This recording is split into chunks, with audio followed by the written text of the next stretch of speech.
If you watch Joe's College Road Trip by Tyler Perry on Netflix and you thought that it was going to be kid-friendly, family-friendly, or just a wholesome Christian movie, you got another thing coming, because it was far from that. If you've already watched this movie, I need for you to put in the comment section, what did you think about this? Because if you haven't, you need to go on over to Netflix, watch it, binge watch it, and then come back and chat with us. There will be a few spoilers in this video, but there's a lot for us to talk about from a licensed therapist perspective. Y'all already know, after I share things from a therapeutic perspective, I'm also gonna give my personal perspective on this as well. So make sure you stick to the end for that too. The first thing is that I am so glad that they gave us a disclaimer at the beginning of this video to tell us how vulgar, how much profanity, how many N-words, and so on and so forth that was going to transpire. Even though they gave the disclaimer in the beginning and said exactly what was going to transpire, I still wasn't ready. We'll talk about that a little later. I appreciate the fact that we got to see Joe's character evolve. Now, no shade, no disrespect, but I am completely over the Madea character. The whole, it's played out for me, right? So I haven't really paid attention to anything that included Madea. So to see Joe, I knew he had a mouth on him and I knew he would say some off the wall things, but I didn't know his background and his history. So I learned that he was a pimp. When he said that in like other shows and stuff, I thought he was just joking, but he was a for real pimp. He only had a 3rd grade education, and they also gave us this a little bit of back history of how Brian, which is Tyler Perry's character, how he was raised. I'm just gonna come out and say it. I think Tyler Perry character's Brian was abused and traumatized as a kid by Joe and by Madea. Think about it. They said he didn't just get whoopings, but he basically got beatings, thrown in a swimming pool and or the lake or whatever, and was basically like, you better learn how to swim on your own. Got in trouble because he believed in Santa Claus. He got this really vulgar and nasty lesson on where babies come from. Let's not forget that they mentioned that he was basically having sex or some type of sexual activity at 9 years old. And Joe started talking to him about these things around 3 or 7 or something of that nature. I was like, this is real out of pocket. It was this real underlying message of, but did you die? But did you die? Are you still alive? Yeah, I may not have died, but this still wasn't healthy. You shouldn't have been raising me that way, Madea and Joe. The part that really got me about this is that these are real life situations and circumstances that happen to many people, Black folks and beyond. I want you to put in the comment section right now, do you know somebody who is like Joe or has traits and characteristics of Joe? I want to put this into perspective into the real world. I was reading on Threads and somebody was like, y'all was tripping over the language that Joe used. My mama said worse things than this. While that doesn't make it okay, it really does normalize, unfortunately, that there are a lot of children that experience parents or parenting or some type of adult figure in their life who acts just like this. Our generation, we're on this gentle parenting kick, right? And then the previous generations, the baby boomers and beyond, they on some, no, you're gonna get your butt whooped and you're gonna get spanked, and it's borderline abuse. What we saw throughout this movie was this divide in generations. We saw Joe and Medea's generation to Brian's generation to BJ's generation. They all experienced things differently, obviously, because they grew up different. Brian truly wanted to give his son a completely different experience than what he experienced growing up with Joe and Madea. Not only did he raise his kid, but he raised his kid to the extreme, the complete opposite of how he was raised. And to be honest, this happens a lot with regular people, right? It's like sometimes you want to be just like your parents. If they had great, parenting skills and they were a good role model, and you're like, I want to raise my kids to be just like my parents and how they raised me. And then there's other people who are like, heck no, I would never raise my kids the way my parents raised me. So they go to the extreme or the opposite end of the spectrum. When you do things like that, you have to consider all aspects of, do you raise your children being knowledgeable and understanding Black history and where they came from, or are you going to shelter them and just have them in predominantly white institutions, PWIs, and around, Caucasian individuals, and they don't understand the struggle, the grind, or how they got to be where they are today? But in most instances, if you don't at least educate your children, you're doing yourself a disservice, you're doing your kid a disservice, you're doing your family a disservice, and ultimately you're doing the world a disservice as well. Question is, why, for the younger generations, do I have the freedoms and liberties that I have now? Who paved the way for me? They should understand that process and that journey. And the way that Black culture and history is being erased currently right now, I think it's more important than ever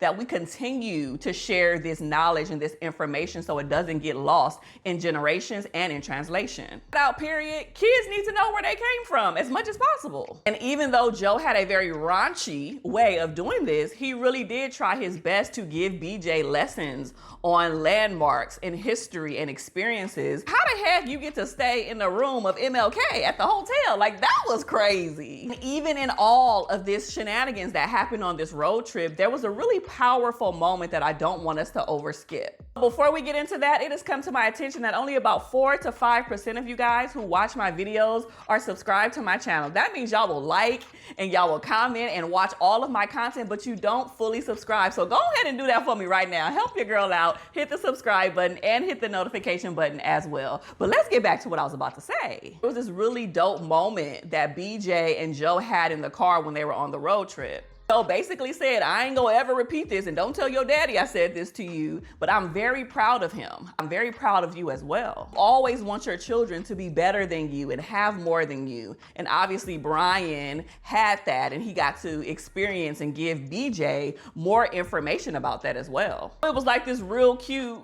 grandson to grandfather moment that I think they needed throughout this whole journey. And that's just like the older generation. They be feeling some type of way on the inside, be feeling proud of you and have all of these great and positive emotions and experiences, but they don't really say it. They don't really verbalize it. And that's what I wish the older generation would get. I wish that they would be more expressive and not like, oh yeah, I'm trying to man you up. I'm trying to make you hardcore because this world is gonna eat you up, spit you out, all of those things. And it's like, you don't have to be so hardcore. You can say, I love you. You can say, I'm proud of you. You can say, I appreciate you. You can say, yeah, you do things differently, but I want to learn as well. Honestly, we learned that each generation needs each other, right? Like, obviously BJ needed the history that Joe provided, but Joe also needed some current stuff. He needed to learn technology. He needed to learn about AI. He needed to learn about GPS and all of these different things.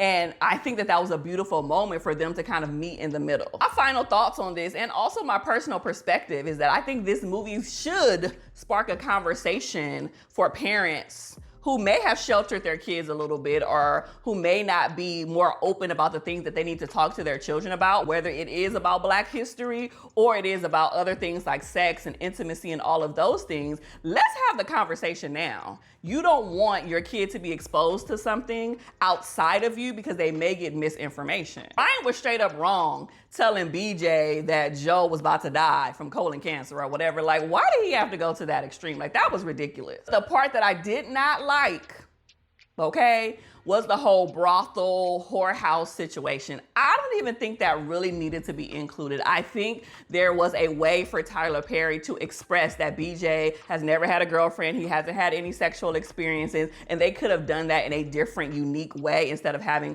all of these sex scenes. It was basically like a little porn scene, essentially, right? And very inappropriate. Me personally, as someone who is trying to watch what I watch and guard my eye gates and my ear gates, as we all should be as believers, if you are one watching this, I thought it was a little bit too much. At the end of this, when the popos came rolling up on everybody, I was like, so we just gonna forget about old girl being sex trafficked?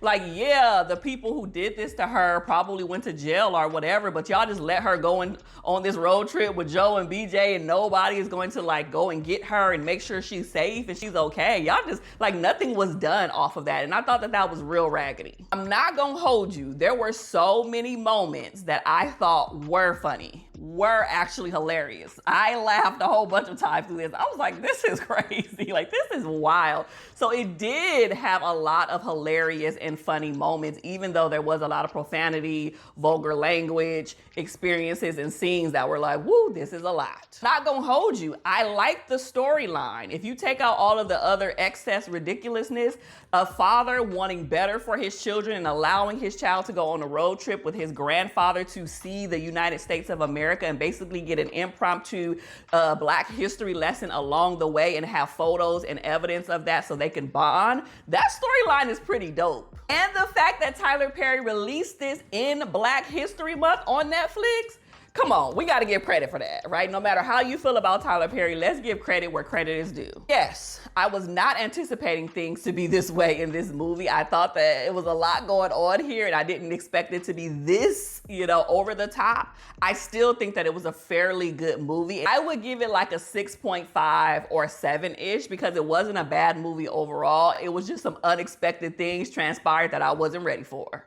So thank you so much for watching another review on my channel. Please do not forget to like, comment, and subscribe. And guess what? I'll see you in the next video. Be blessed.